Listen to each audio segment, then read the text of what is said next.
आंतरिक शांति क्या है? आंतरिक शांति को समझने के लिए स्वयं के सहज रूप और सुंदरता को प्रकट करने के लिए हमें अपनी बौद्धिक अवधारणा को हटाना पड़ेगा। आप शांति को बनाते नहीं हैं, बल्कि आप सिर्फ उसके ऊपर से पर्दा हटाते हैं जो आपके अंदर है।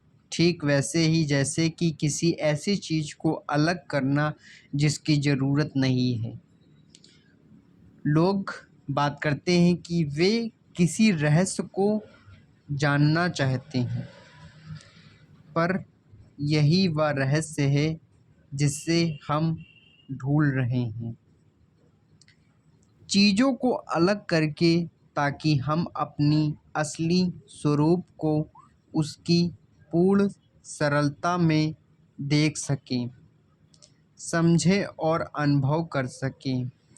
फ्रेंच लेखक एंटोनी डी सेंट एक्सपेरी ने सरलता की सुंदरता को इन शब्दों में व्यक्त किया है: पूर्णता तब नहीं है जब उसमें कुछ जुड़ने के लिए ना बचा हो, बल्कि वह तब है जब उसमें से कुछ निकलने के लिए बचा हो। एक पल के लिए आप अपनी पसंदीदा शर्ट को ड्रेस के बारे में सोचिए। अपनी कल्पना में अपने अलमारी की ओर जाइए और उसे बाहर निकालकर बिस्तर पर रख दीजिए। उसकी एक अच्छी तस्वीर अपने दिमाग में रख लीजिए। तब आप वो शर्ट ड्रेस पहनते हैं जो कुछ देर के बाद गंदी हो जाती है। आप काम कर रहे हो या खेल रहे हैं, आप कुछ भी कर रहे हो, आप पार्क में घूमने गए हो, आप सफ़र कर रहे हो, आप दौड़ रहे हो, आप कुछ खा रहे हो, जो या आखिरकार मैली ही हो जाएगी। फिर आप उसे धोते हैं। धोने की प्रक्रिया क्या है? बहुत सरल है। आप मैल को हटा देते हैं। आप सफाई कहीं बाहर से लेकर उस शर्ट में नहीं डाल देते हैं, आप उसे हटा देते हैं। जितना हटाएंगे उतनी सफाई। जिसकी ज़रूरत नहीं है और जो चाहिए उसे रहने देते हैं। वह है साफ कपड़ा। अपने अंदर उस शांति को पाना भी वैसे ही है। आप शांति को अपने अंदर जोड़ते नहीं हैं या किसी दुकान से नहीं लाते हैं। आप उसके अलावा हर चीज़ को अलग हटा देते हैं। आत्मज्ञान मौजूद क्षण में अपने असली रूप को चमकाने देने के बारे में है। या भी मुझे याद दिलाता है एक कहानी की जो माइकल एंजोला और एक महान मूर्ति के रहस्य के बारे में है। तुमने डेविडी की यह सुंदर मूर्ति कैसे बना ली? मूर्तिकार से पूछा गया।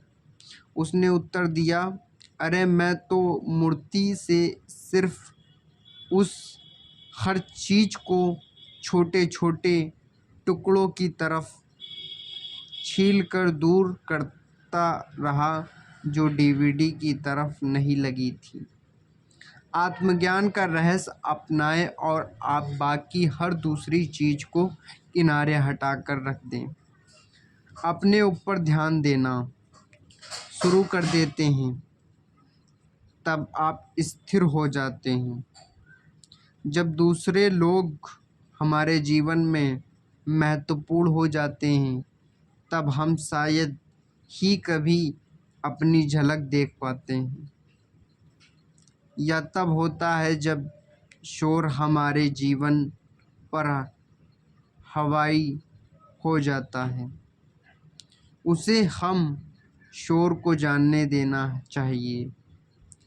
क्या हम उस स्थिति में होने की कल्पना कर सकते हैं जो इन सभी ध्यान को भटकाने वाली चीज़ों से ज़्यादा है? बाहर आपका यह शरीर और निश्चित रूप से यह बदलेगा, पर आपके अंदर कुछ है जो वैसा का वैसा रहेगा, चाहे बाहर कुछ भी हो, चाहे दूसरे लोग कैसे भी हों। वह है आप समय से परे। पर हम कैसे उसे जाने दें जो हमें नहीं चाहिए? हम शोर को कैसे जाने दें? मेरा एक सुझाव है, अपने अंदर नकारात्मक भाव पर ध्यान ना दें, बजाय इसके सकारात्मक को शक्तिशाली बनाएं। होना और ना होना सारे ब्रह्मांड में होता है, हम दोनों को पहचान सकते हैं।